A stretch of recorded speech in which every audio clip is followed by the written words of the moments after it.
God be the love to search and keep me. God be the prayer to move my voice. God be the strength to now uphold me. Oh Christ, surround me. Oh Christ, surround me. ¿Queréis compartir vosotros algo? Podéis hacerlo. Ahora que nos acercamos a la palabra así juntos, ¿no? En comunidad. Y en esta situación que nos relata San Lucas, vemos estas confrontaciones tan fuertes que tiene el Señor con los judíos y en especial con los maestros de la ley, ¿no? Con aquellos que eran los líderes religiosos de Israel y en este caso concretamente con estos grupos o sectas judías como los fariseos, ¿verdad? Y dentro de los fariseos específicamente aquí a los que él llama también los maestros de la ley o los doctores de la ley, que eran dentro de los fariseos aquellos que eran, digamos, pues los expertos en la ley, ¿no? No todos los fariseos tenían que ser doctores de la ley. Los fariseos eran en sí una secta muy rigurosa en cuanto a cumplir la ley, pero no todos eran especialistas en el estudio de la ley, ¿no? No todos eran los que estaban dedicados enteramente a estudiar e interpretar las escrituras, pero sí los doctores de la ley, ¿no? Ellos sí que estaban especializados en ello. Y en su mayoría pues eran de los fariseos, habían saduceos también, pero los saduceos sobre todo eran sacerdotes. Los saduceos eran los aristócratas que estaban dedicados al servicio en el templo, ¿no? Eran los que llevaban la casta sacerdotal, el linaje sacerdotal, para ofrecer los sacrificios. Entonces el sumo sacerdote y todo esto venían de los saduceos.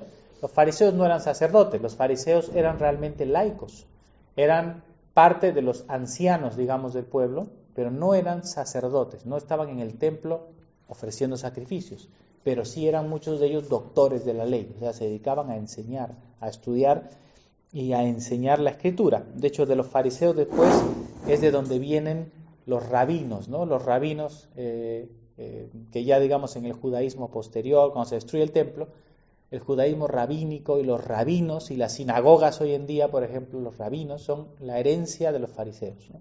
Viene del linaje de los fariseos, ¿no? A día de hoy. ¿No viene de Levi? No. A día de hoy, los que están en la sinagoga, digamos, la herencia del judaísmo rabínico viene de los fariseos, ¿no? Sí, Que exista gente... ¿De dónde viene? ¿De qué tribu viene? No vienen específicamente de una tribu, no. No viene de tribu como estaba en el templo para hacer todo lo que... No. No era una secta. Lo que venía puesto como lo puso... No. Cuando empezaron a servir al Señor. No, ellos son los saduceos. O sea, los que vienen de la línea sacerdotal. Llevaba todo lo que tenía que llevar. Eso es. Por eso, los que oficiaban en el templo venían de la línea de Aarón, ¿verdad? Y de la línea de Leví venía el sacerdocio levítico, arónico y levítico. Y el sacerdocio tenía la responsabilidad del templo y de ofrecer los sacrificios, ¿verdad? Y de ofrecer tanto el sacrificio del Yom Kippur, que era pues una vez de entrar en el lugar santísimo, una vez al año, pero luego los sacrificios diarios, porque en la mañana y en la tarde estaba el sacrificio continuo, ¿no? El tamir, ese sacrificio, efectivamente, que era la adoración de la mañana y la adoración de la tarde, se ofrecía ese sacrificio, se sacrificaba, se quemaba en el altar esto, ¿verdad? Y se ofrecía el incienso en el lugar santo. Se encendía la menorá, que las velas estén del candelabro estén encendidas, los panes de la proposición se renovaban, ¿verdad? Y se ofrecía el incienso. Todo eso se daba en el lugar santo, pero no en el santísimo, ¿no? Que era el santo de los santos, que era más adentro, era una vez al año, el sumo sacerdote solo. Pero los sacerdotes normales, todos de la tribu de Leví, ¿verdad?, oficiaban diariamente ese culto allí. Los fariseos no tenían nada que ver con eso. Los fariseos no entraban a ese lugar. Eso era solamente los saduceos, porque los saduceos vienen luego de esa línea de Sadoc. que era ese sacerdote fiel de la época de David. Entonces, Sadoc, ¿no? Que ahí los sadoquitas eran esa línea de donde venía ese sacerdocio, ¿no? Que era de ese sacerdote fiel. Entonces, eso es en la época de intertestamentaria, en la época que se llama el judaísmo del segundo templo. Es el judaísmo no del templo de Salomón, sino el templo que reconstruye, ¿verdad?, Nehemías, Esdras, ¿verdad?, de ese segundo templo, porque el primero fue destruido en el exilio a Babilonia, ¿verdad? Entonces, en el segundo templo, ese segundo templo luego llega a la época de Cristo. Herodes lo magnifica el templo. Herodes es el que realmente construye un templo enorme, ¿no?, con todo el atrio y todo esto. Y esa época de Herodes, toda esta época, es donde se está oficiando el culto en tiempos de Jesús. Ese es el templo que está activo en tiempos de Jesús, en tiempos de los apóstoles.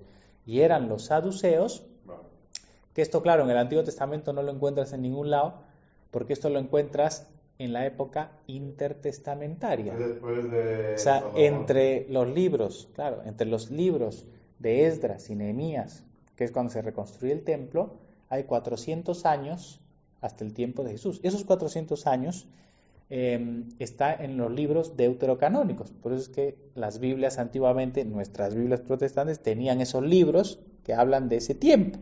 Y por eso es importante conocerlos. Leer, por ejemplo, el libro de los Macabeos, ¿no? Leerlos los Macabeos. En el tiempo de los Macabeos. Porque los Macabeos fueron justamente ese grupo de judíos que se llamaban los hermanos Macabeos, de ahí viene, ¿no?, que desatan estas guerras macabeas contra el helenismo. O sea, en esa época intertestamentaria, cuando Alejandro Magno, ¿no?, lleva el imperio griego y llega todo el helenismo que es la cultura helénica griega que empieza a llenar todo, ¿no?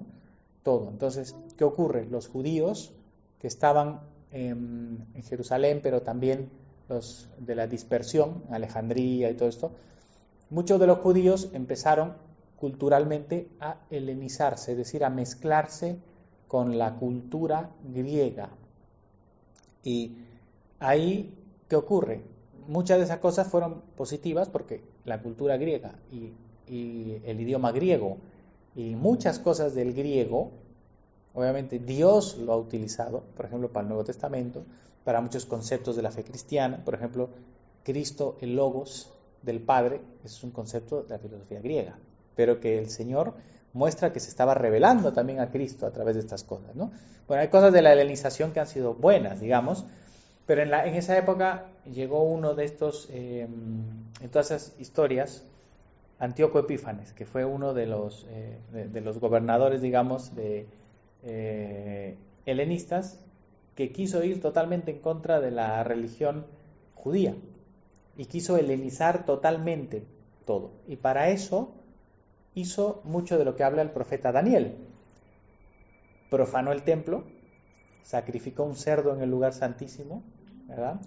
Y metió destruyó básicamente la adoración de Israel y quiso helenizar, entonces todo eso, de lo que habla la abominación desoladora y todo eso, está haciendo referencia a todo eso que pasó con Antíoco Epífanes, ¿no?, que es una prefiguración del anticristo, de lo que pasará en los últimos tiempos. Es un tipo del anticristo, ese Antíoco Epífanes, ¿no?, profanando todo esto.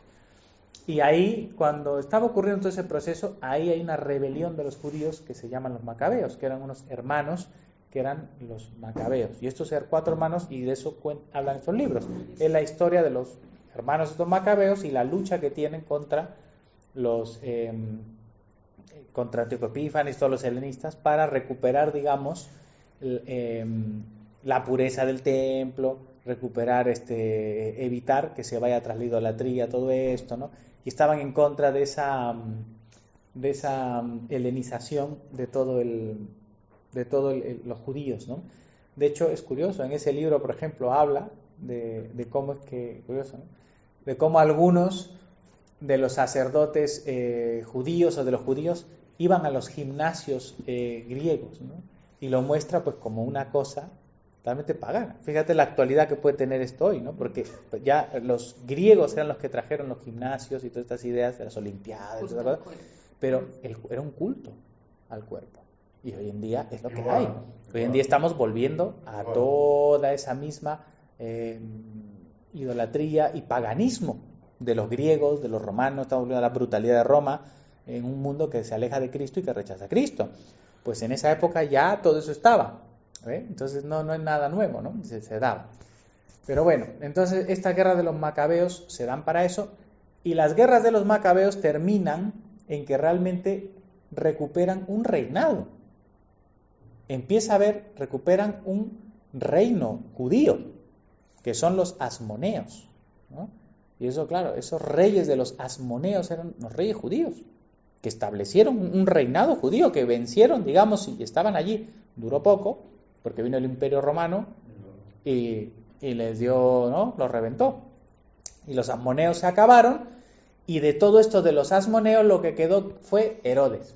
Que Herodes no era un asmoneo, pero era, digamos, de esa herencia, de ese reinado que hubo, de los asmoneos, quedaron en esa época intertestamentario como gobernantes del pueblo de Israel, quedaban los saduceos, porque los saduceos fueron los de la línea sacerdotal, como digo, eran la familia y la relación de los sumos sacerdotes, que eran los aristócratas, y estuvieron con los asmoneos y en toda esa época como en una época de autoridad, y ellos eran como la máxima autoridad religiosa. Por eso es que en la época de Cristo nos habla de los saduceos, que en el Antiguo Testamento no habla nada de los saduceos. ¿Quiénes eran? Pues eran estos aristócratas de la línea sacerdotal que habían tenido esa posición de autoridad en el pueblo.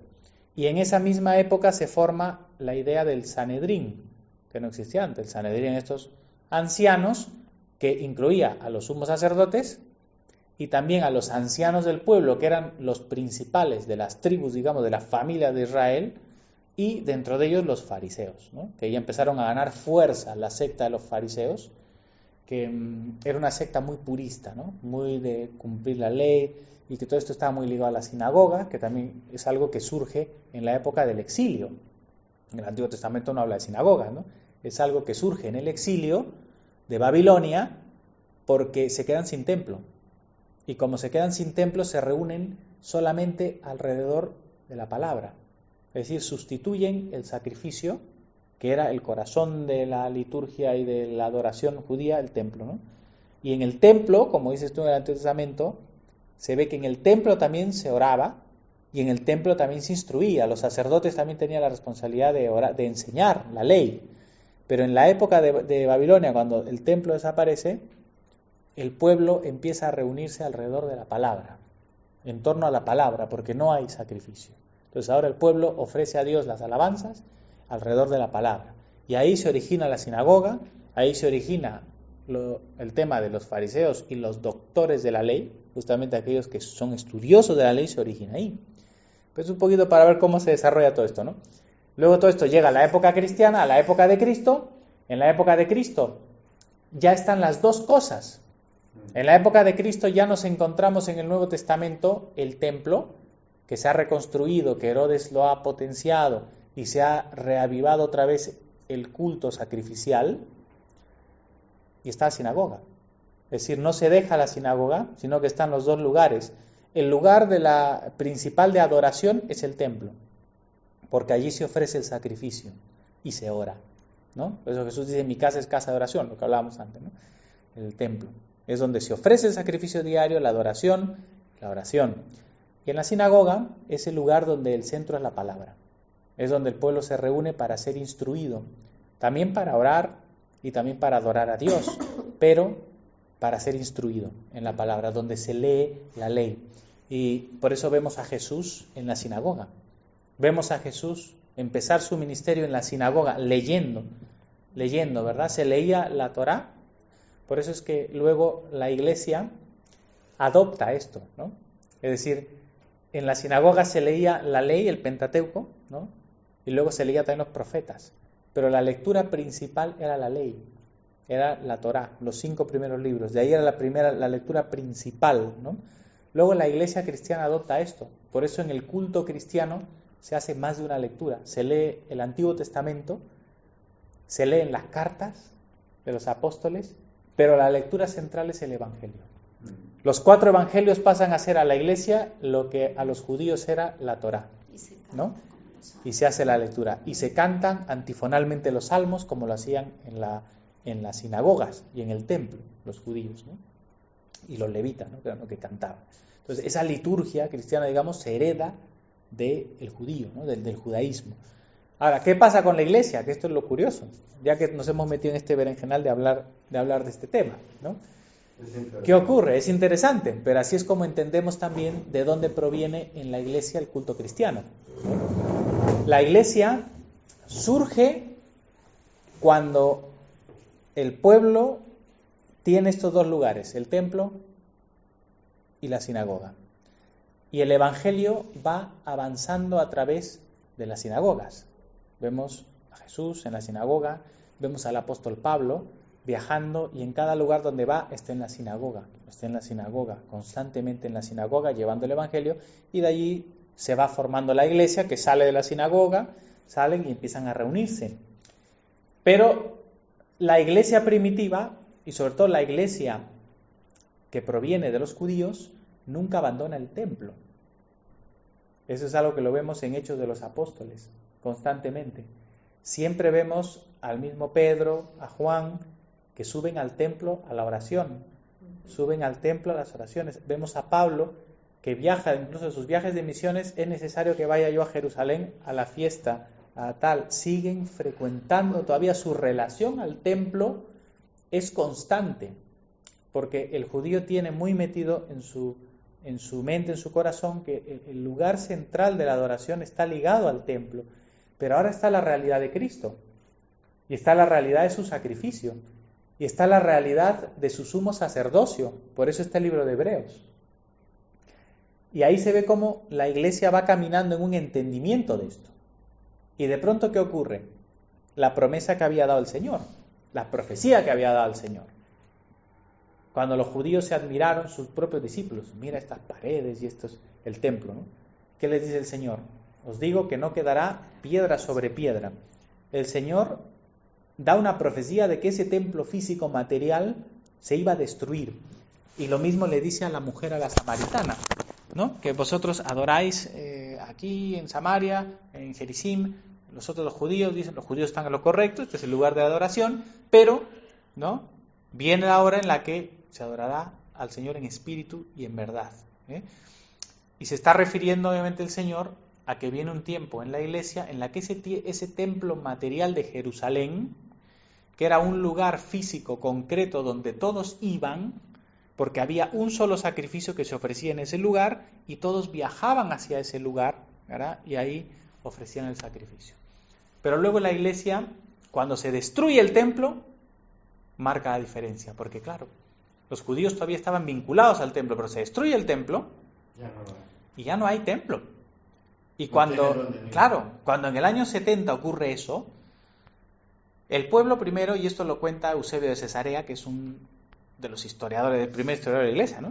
Del año 300 y pico, ¿no? Eusebio de Cesarea, que tiene un libro que se llama La Historia Eclesiástica y cuenta estas cosas, él cuenta que la iglesia de Jerusalén, y en esa zona, en Judea y en Jerusalén, cuando empiezan a ver las señales que Cristo dijo de la destrucción del templo, ¿no?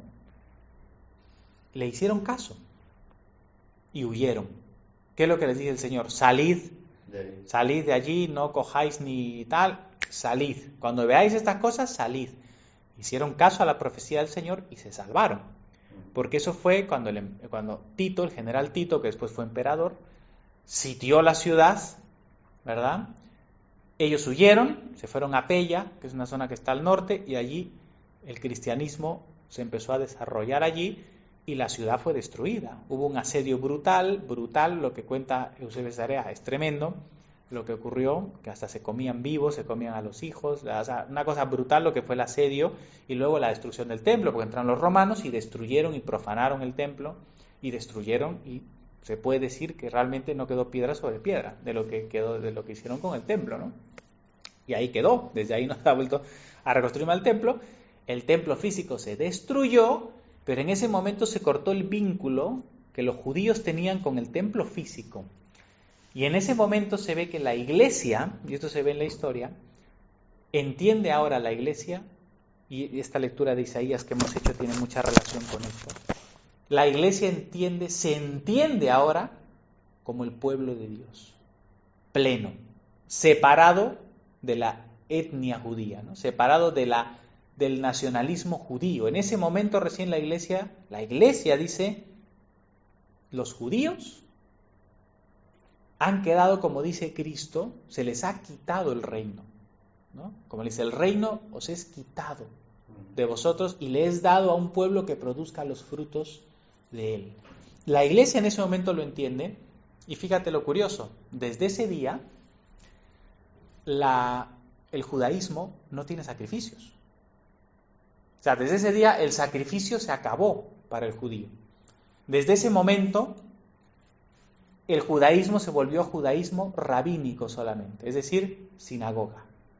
Desde ese momento, como te digo, los fariseos son los que destacaron. ¿Por qué? Porque ya no había templo. Y por eso los saduceos ya no tenían función, porque eran los sumos sacerdotes. Entonces los saduceos decayeron y los fariseos y los doctores de la ley son los que empezaron a resurgir, a fortalecerse, y de allí proviene la sinagoga y el judaísmo rabínico de la sinagoga que perdura hasta hoy. Hasta hoy en día los judíos se reúnen en la sinagoga en torno solamente a la palabra, a la Torá, y ellos esperan algún día reconstruir el templo para recuperar el sacrificio. Pero la iglesia, fíjate cómo lee las cosas. Cuando tú lees a Justino Mártir, que fue uno de los primeros apologistas, ¿no? Que escribe en el año 160, 140, 100 por ahí, está muy próximo a los apóstoles, ¿no? Y él escribe de lo que le han enseñado los ancianos que tenían contacto con los apóstoles, y él tiene un escrito que es un diálogo con un judío que se llama Trifón, ¿no? Y en ese diálogo con Trifón están hablando de cuál es la verdadera religión, obviamente, ¿no? Y todo esto. Y en todo eso, esos escritos, ¿no? Justino Mártir básicamente lo que le dice a ellos es que vosotros habéis perdido el reino, y el culto verdadero a Dios que vosotros llevabais en los sacrificios del Antiguo Testamento se terminó, porque no hay más templo, no hay sacrificios, pero ahora la iglesia tiene el verdadero sacrificio. La iglesia tiene el verdadero culto a Dios en el templo verdadero y con el sacrificio verdadero. Es decir, los judíos perdieron el sacrificio y se quedaron solo con la sinagoga, pero la iglesia, le dice Justino, y ese es el pensamiento que tiene la iglesia en ese tiempo, nosotros nos hemos vuelto el verdadero culto a Dios donde nos reunimos en el templo. Nosotros tenemos ahora el templo, que ya no son las paredes del templo de Jerusalén. La iglesia misma es el templo, que es lo que Cristo dijo, lo que Pedro dijo. Ahora la iglesia es el templo de Dios, donde ofrecemos los sacrificios espirituales a Dios por medio de Jesucristo, es decir, en el sacrificio de Jesucristo. Y es así que la iglesia ahora se entiende como el verdadero pueblo de Dios, que ha retenido el culto sacerdotal y sacrificial que pierde Israel, pero lo ha retenido en el culto cristiano. Y es también por eso que la iglesia interpreta, eso se los decía el otro día a las hermanas, un texto de Malaquías, ¿no? El texto de Malaquías 1, ¿no? En Malaquías 1:10, 1:11, ¿no? Dice, que lo tengo aquí, está en uno de los textos, dice,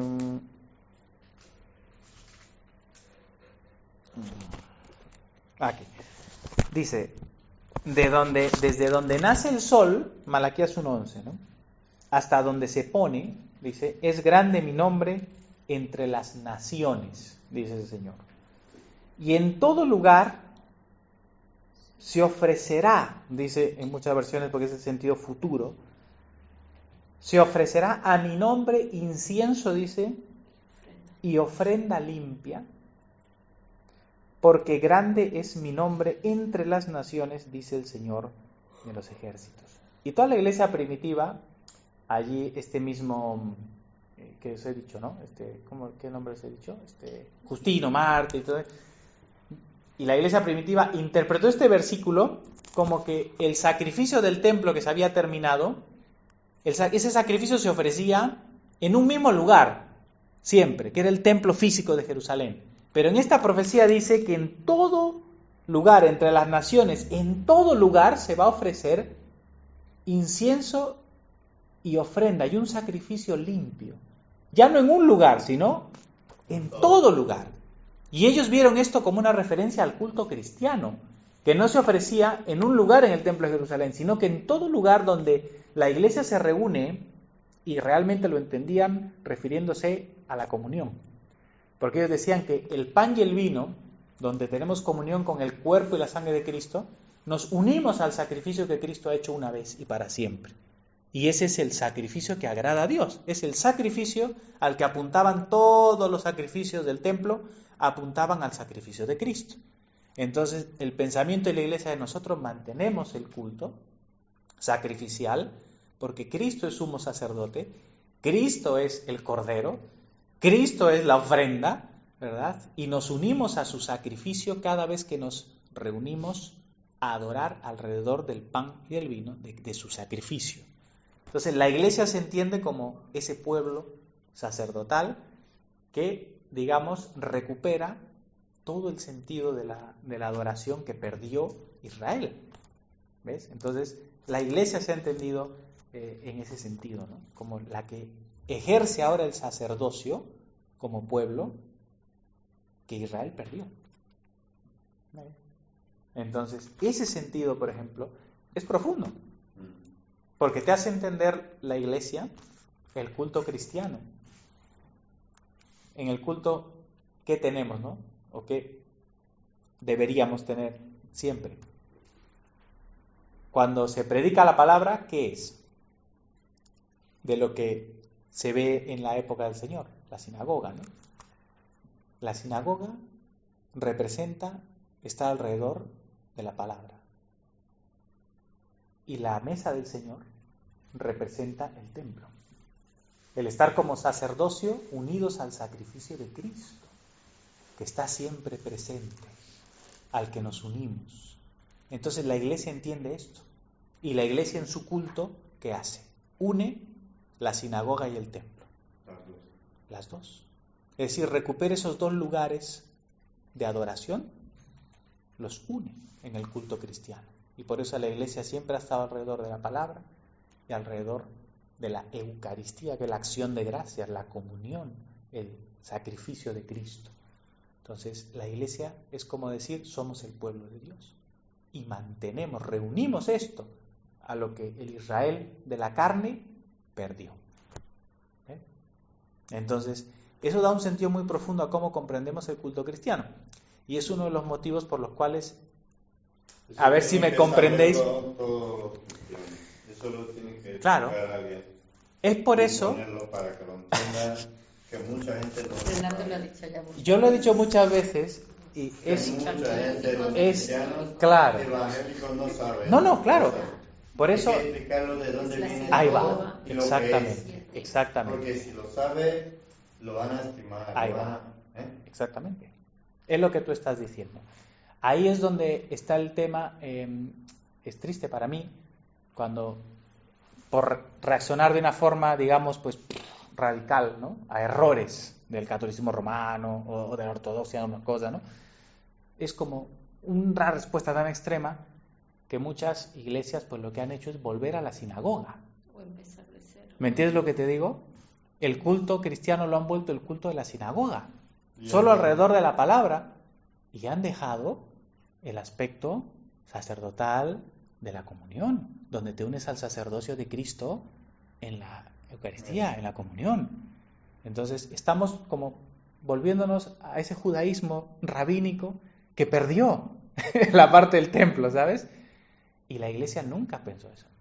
Por eso es que es tan importante ver, oye, qué pensó la iglesia, que la iglesia nunca jamás tuvo un culto en el que no hubiera Eucaristía.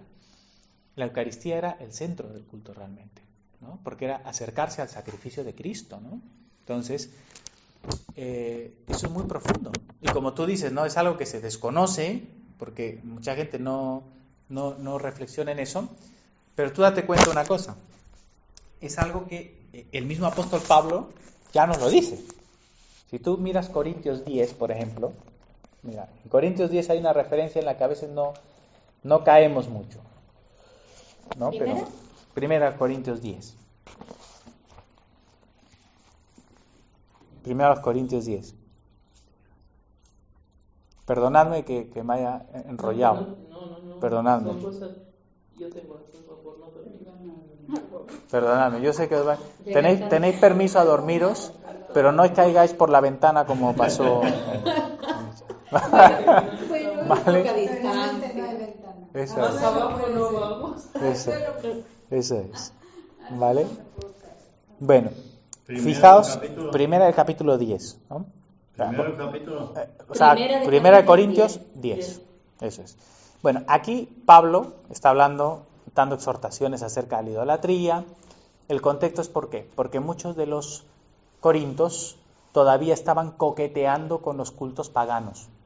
Es decir, ellos estaban yendo al culto cristiano y después se estaban yendo a los Salían templos de ahí, y se iban al templo pagano, ¿vale? Al templo pagano. Entonces participaban de los ritos, de los sacrificios de esto y estaban allí y tal. Entonces, ese es el tema aquí, ¿no? Ahora les dice, porque no quiero, hermanos, que ignoréis que nuestros padres, los del Antiguo Testamento, estuvieron todos bajo la nube y todos pasaron el mar. Y todos en Moisés fueron bautizados en la nube y en el mar, y todos comieron el mismo alimento espiritual, y todos bebieron la misma bebida espiritual, porque bebían de la roca espiritual que los seguía, y la roca era Cristo.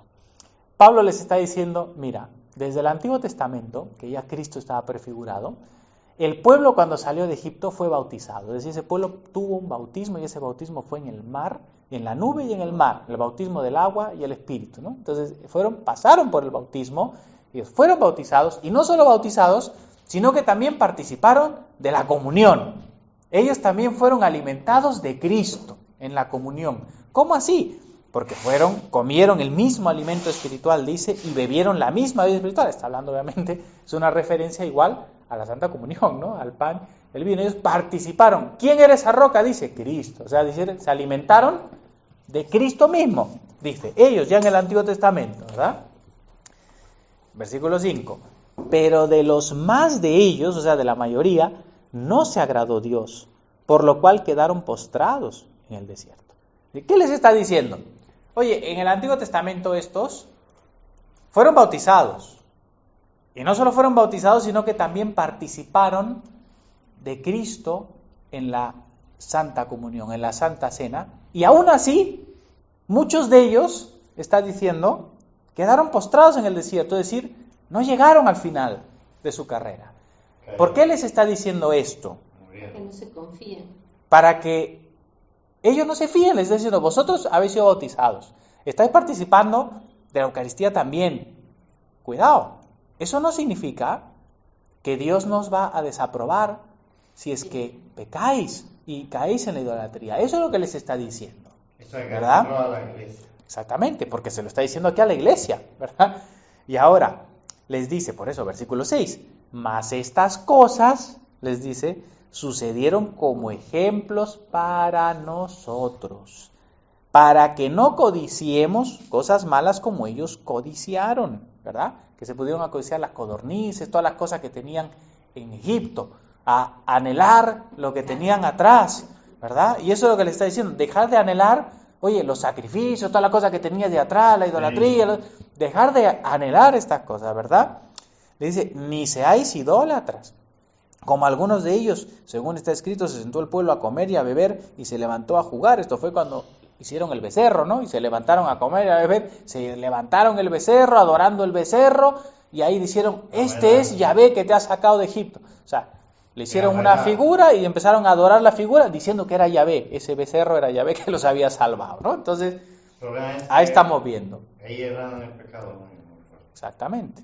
Entonces, aquí Pablo mismo les está poniendo esos ejemplos del pasado para que ellos no hagan eso como iglesia hoy, ¿verdad? Ni forniquemos, ¿no? Los pecados de la inmoralidad también, ¿no? Solo la idolatría religiosa, sino también la inmoralidad, ¿no?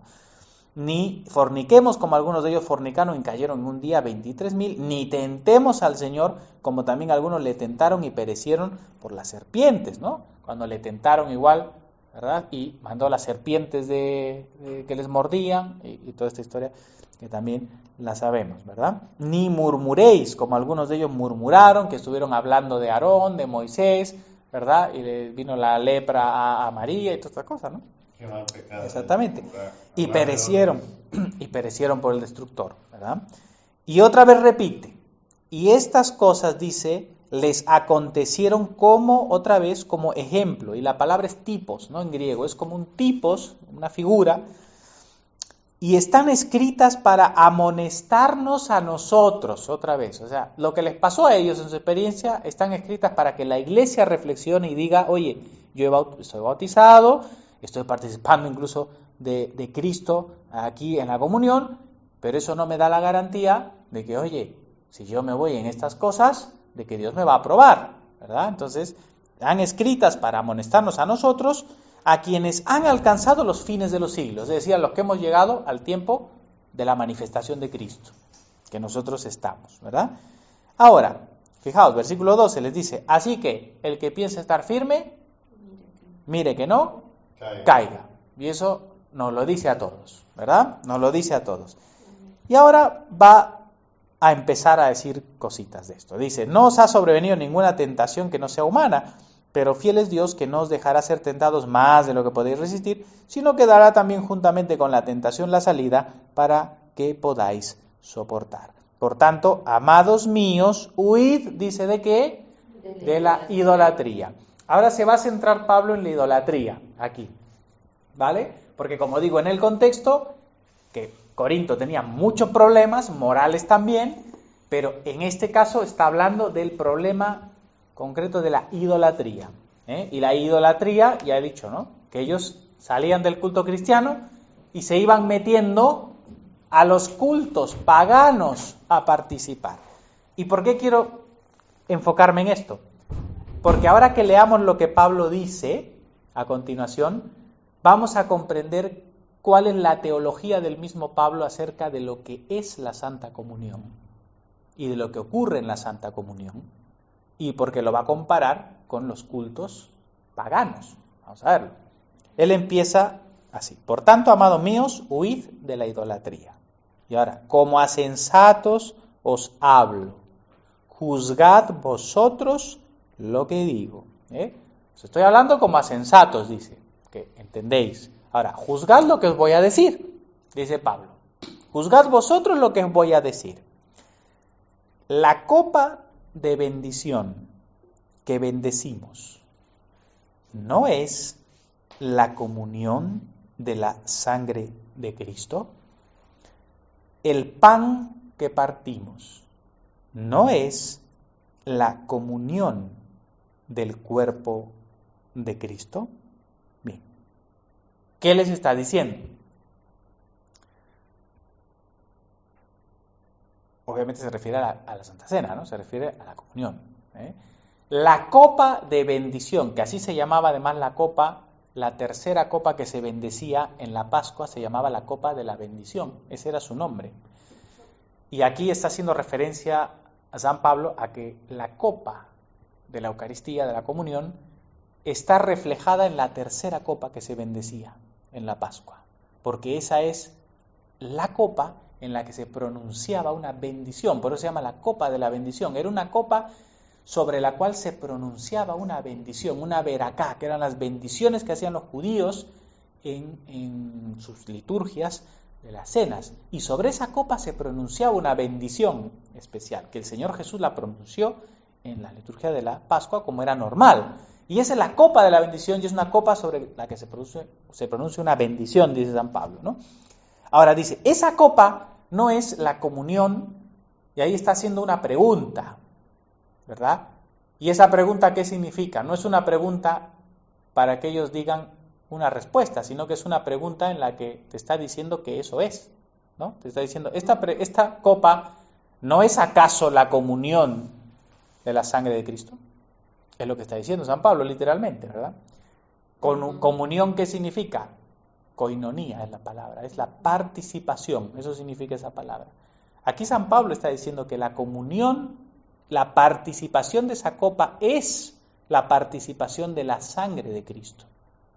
No sabemos cómo, pero lo dice literalmente, que es la participación. Así como en el antiguo pueblo dice, bebieron de esa misma bebida espiritual y comieron de ese alimento espiritual, y esa roca que le seguía era Cristo mismo, ese alimento era Cristo mismo. Aquí está diciendo que esa copa es la comunión con la sangre de Cristo. Y el pan que partimos, dice, no es la comunión con el cuerpo de Cristo, lo está diciendo como algo que ellos saben. Les ha dicho, sensatos, sois sensatos, juzgad lo que digo, os estoy diciendo algo que sabéis. Es lo que está diciendo Pablo, no les está contando algo nuevo, les está hablando como decir, vosotros sabéis lo que os estoy diciendo, no es nuevo, sois sensatos. Es decir, la iglesia desde el principio sabía que la comunión de la copa y la comunión de ese pan partido era comunión con el cuerpo y la sangre de Cristo, sin saber cómo, pero Pablo mismo les está diciendo que es eso. Ahora, esa es una parte, pero ahora les sigue diciendo, siendo uno solo el pan, nosotros con ser muchos, dice, somos un cuerpo, pues todos participamos de aquel mismo pan. Está mostrando que ese pan, cuerpo de Cristo, representa también lo que nosotros somos como cuerpo de Cristo, ¿verdad? Claro, nos alimentamos del cuerpo de Cristo, pero la iglesia es también cuerpo místico de Cristo.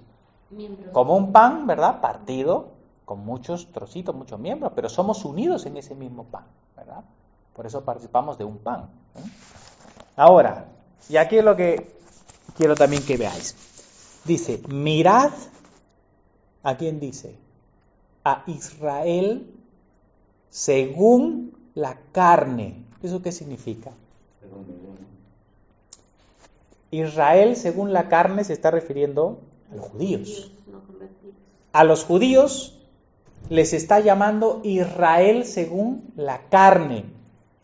Porque San Pablo dice que el verdadero Israel, ¿quién es? Según Dios. La iglesia.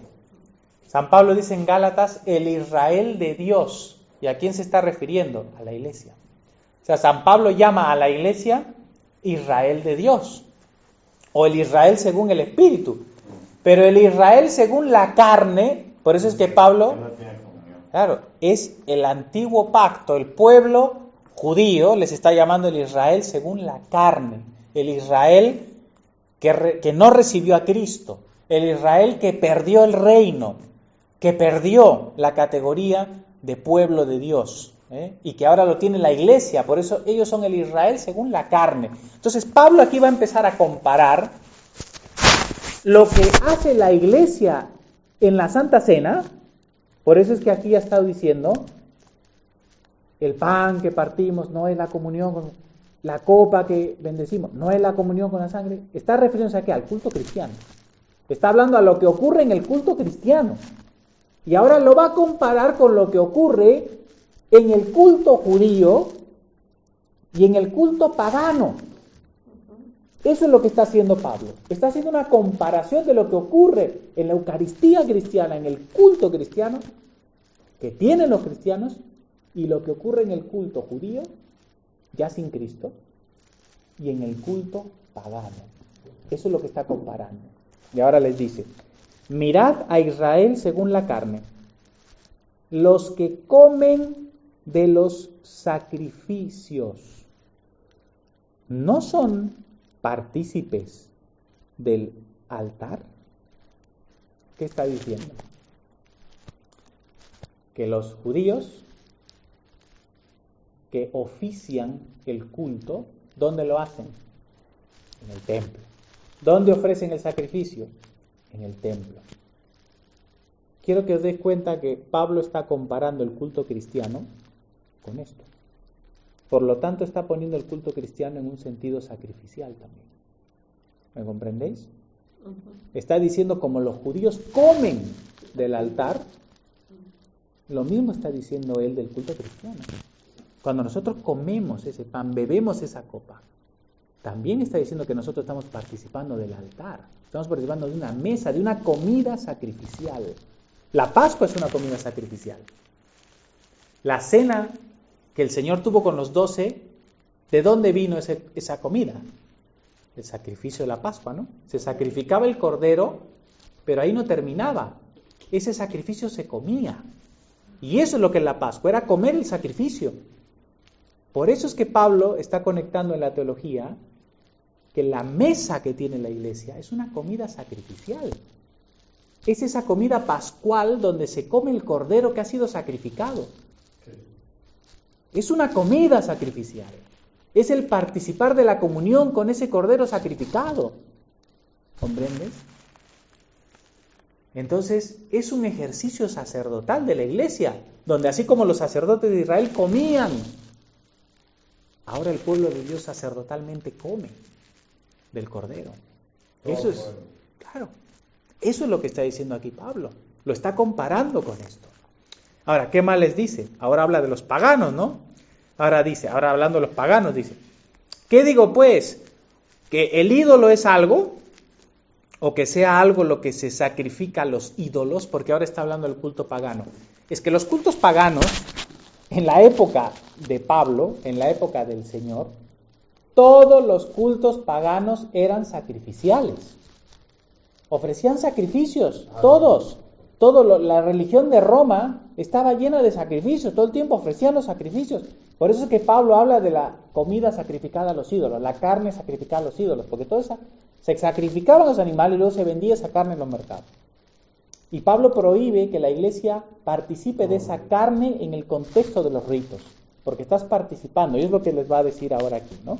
Le dice que el ídolo es algo, o sea, si tú entras al templo pagano, ese ídolo que está ahí metido en medio, ¿es algo? Dice Pablo, no, ese ídolo no es nada, dice, el ídolo en sí no es nada. Antes digo que lo que los gentiles, los paganos, ya no está hablando de los judíos, los paganos, lo que los paganos sacrifican, dice, a los demonios lo sacrifican y no a Dios. ¿Qué les está diciendo? El ídolo que está metido ahí es un cacho de piedra, de madera, de hierro, eso no tiene poder. Pero detrás de eso hay demonios.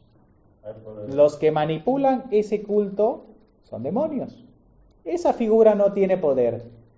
Más bien, lo que estos paganos, romanos, griegos, todos esos cultos mistéricos, porque todo eran sacrificios. O sea, se dice que lo que se sacrificaba en esa época en Roma y todo era una brutalidad de animales sacrificados. Esa era la forma en la que adoraban, ¿no? Con esos sacrificios humanos, ¿no? Pero bien, Pablo dice, el ídolo no es nada, pero fijaos lo que les está diciendo.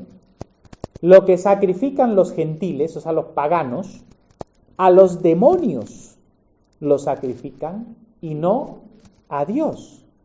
¿Y ahora qué les dice? Y no quiero que vosotros os hagáis partícipes con los demonios. ¿Por qué? Porque ellos, y aquí la palabra partícipes es la misma palabra griega que hemos leído en cuanto a la copa de bendición y al pan que partimos. Esa palabra comunión, la copa que bendecimos es la comunión con la sangre, es la palabra koinonía, comunión, y es la misma palabra que utiliza aquí, koinonía, para decirles partícipes. O sea, les está diciendo, no quiero que vosotros tengáis comunión con los demonios. Es decir, Pablo les está diciendo, si vosotros os metéis a un culto pagano y participáis de esos sacrificios, coméis de ese sacrificio que están ofreciendo, el ídolo no es nada, pero estáis teniendo comunión con los demonios. A través de ese alimento sacrificial estáis teniendo una comunión con los demonios, dice. Y por eso, versículo 21, no podéis beber la copa del Señor y la copa de los demonios. No podéis participar de la mesa del Señor y de la mesa de los demonios. ¿Veis? Pablo está poniendo el culto cristiano en el mismo sentido sacrificial que el culto judío y que los cultos paganos. Pero como el verdadero culto sacrificial, porque es el sacrificio de Cristo. Lo de los judíos está perdido. Y lo de los paganos son sacrificios a los demonios. Pero tanto en el culto cristiano, judío y pagano, se come. Se tiene comunión al participar de algo. Existe comunión, como dice Pablo, con la sangre de Cristo, con el cuerpo de Cristo. Los sacerdotes judíos comen del altar, participan del sacrificio, y los paganos están teniendo comunión con los demonios. Lo que Pablo dice es: vosotros no hagáis eso. Y cuando Pablo dice aquí: no podéis beber la copa del Señor, ni podéis participar de la mesa del Señor, esa palabra mesa del Señor es una palabra también sacrificial, porque la mesa del Señor era el altar de donde el pueblo también comía con Dios. Esa es la figura del sacrificio y de la Pascua y de todo esto. El sacrificio se ofrece, pero hay parte del sacrificio de la que se come, porque así tienes comunión con el Señor. Lo mejor va para el Señor, sube el olor fragante para el Señor, ese humo que sube es la grosura que se quema, es lo más rico, es lo que huele más rico y sube. Pero hay una parte que tú comes, y por eso se llama el sacrificio de comunión en el Antiguo Testamento. Es un sacrificio en el que tú tienes comunión, como cuando Moisés subió al monte con parte del pueblo, cuando se instaura el pacto, sacrifican y comieron. Comieron delante del Señor del sacrificio, comunión. Es decir, en ese sacrificio ellos tienen comunión, se sientan con el Señor y comen, se alimentan. ¿Ves? Y esa misma idea es la del culto cristiano. Entonces, la idea de que el culto cristiano es un culto sacerdotal, ¿verdad? Porque somos sacerdocio, como dice Pedro, ofrecemos sacrificios, nos acercamos en cada culto, en la comunión, nos estamos acercando al sacrificio de Cristo. Nos estamos uniendo al sacrificio de Cristo, porque Cristo está como sumo sacerdote arriba, con su sacrificio ofrecido al Padre, y Él se nos da como alimento y quiere que tengamos comunión con Él, con su cuerpo y su sangre, y participamos de esa comunión celestial, de su sumo sacerdocio, y nosotros como sacerdotes aquí nos acercamos a esa mesa del Señor, que es ese altar del Señor, donde nosotros participamos de Él. ¿Ves? Entonces, no sé si así un poco me comprendéis por qué para mí es tan importante, o para nosotros es tan importante, por ejemplo, en el culto cristiano, la Eucaristía, la comunión, ¿verdad? Como algo que siempre debe ocurrir y tomarlo literalmente, como dice aquí Pablo, pues la comunión con el cuerpo y la sangre. No tengo ni idea cómo, pero por fe lo creo, por fe creo que participo del cuerpo y la sangre de Cristo. Por eso me veis que soy cuidadoso con el vino, con el pan, porque si lo dice literalmente hay que tener cuidado, hay que tener cuidado. La Iglesia siempre lo ha creído también, lo ha aceptado, ¿no? Por fe. Entonces, nada. Esto de la mesa del Señor, y con eso termino, es que cuando dice no participéis de la mesa del Señor y la mesa de los demonios, se está refiriendo a ese sentido del sacrificio del que se come, ¿no? Porque en Malaquías, justo lo que hemos leído el 1:11, en ese mismo pasaje de Malaquías, ¿no? Al final, a ver si con esto de verdad que voy a terminar, ¿vale?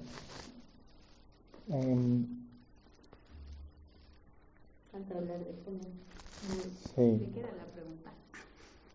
Es verdad, ya no sé ni de qué habíamos. Pero le dije. Ya. ¿Ves? Mira, en el versículo 11, ¿no? De Malaquías, ¿no?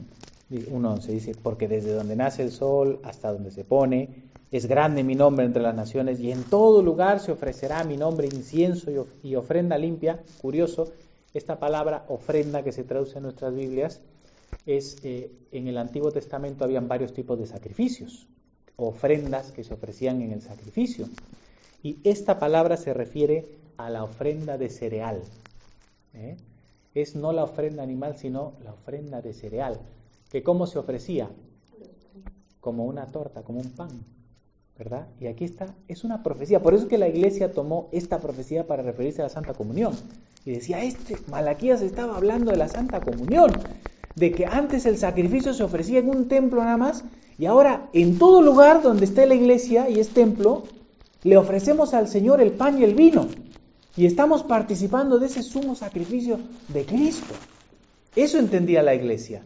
Ahora nosotros somos el sacerdocio y ofrecemos en toda la tierra, los gentiles, ya no los judíos, la Iglesia que está hecha de gentiles, ofrece el sacrificio en todo lugar. Y así entendió la Iglesia con alegría esto. Y una ofrenda que además la palabra esa era la ofrenda de cereal, que era un pan encima. ¿Cómo no va a ser esto? La comunión, decían ellos, ¿no? Entonces dice, porque grande mi nombre en las naciones, dice Yahvé de los ejércitos, y fijaos ahora lo que les reprocha. Y vosotros habéis profanado cuando decís que inmunda es la mesa del Señor. ¿Cuál era la mesa del Señor? El lugar del sacrificio. El lugar donde se ofrecía el sacrificio y se participaba de la comunión. Esto es lo que Pablo está diciendo. No podéis participar de la mesa del Señor y de la mesa de los demonios. Es un sentido sacrificial el que está usando Pablo. Se está refiriendo, no podéis profanar el altar de Cristo, de la Iglesia, donde participáis de su sacrificio. No podéis profanarlo saliendo luego e iros a la mesa de los sacrificios de los paganos. ¿Qué estáis haciendo? ¿Ve? Entonces, eso, hermanos, a nosotros nos centra en la importancia que tiene el culto cristiano para nosotros.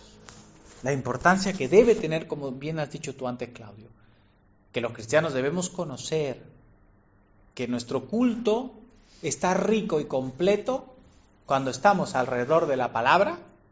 Por eso la primera parte del culto cristiano siempre que es adoración, alabanza, lecturas y predicación.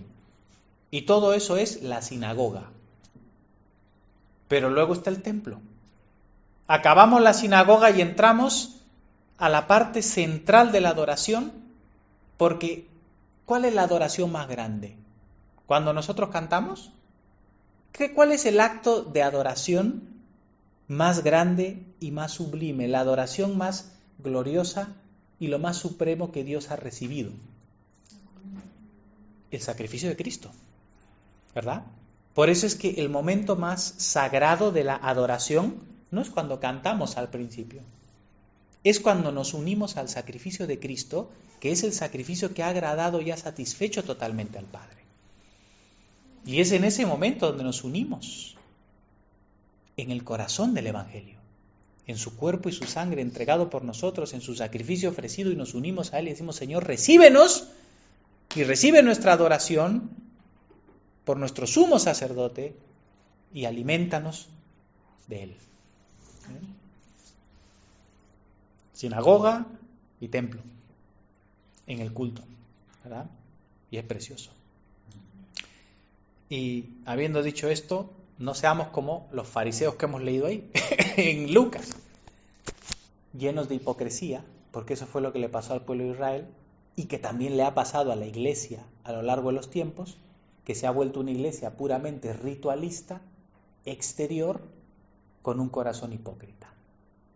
Y eso fue lo que Dios condenó de los judíos, que llegó a tal punto su dureza que rechazaron a Cristo. Y eso es lo que con la iglesia no debe pasar, pero ha pasado, y por eso tenemos tanta división y tanto problema. Por supuesto, guardemos lo sagrado, pero que nuestro corazón esté libre de hipocresía y que tenga un corazón sincero de adorar a Dios, ¿verdad? Bueno, que el Señor nos bendiga y perdonadme tremendo tiempo que he tomado, ¿ya? Que el Señor nos bendiga. God be the love to search and keep me.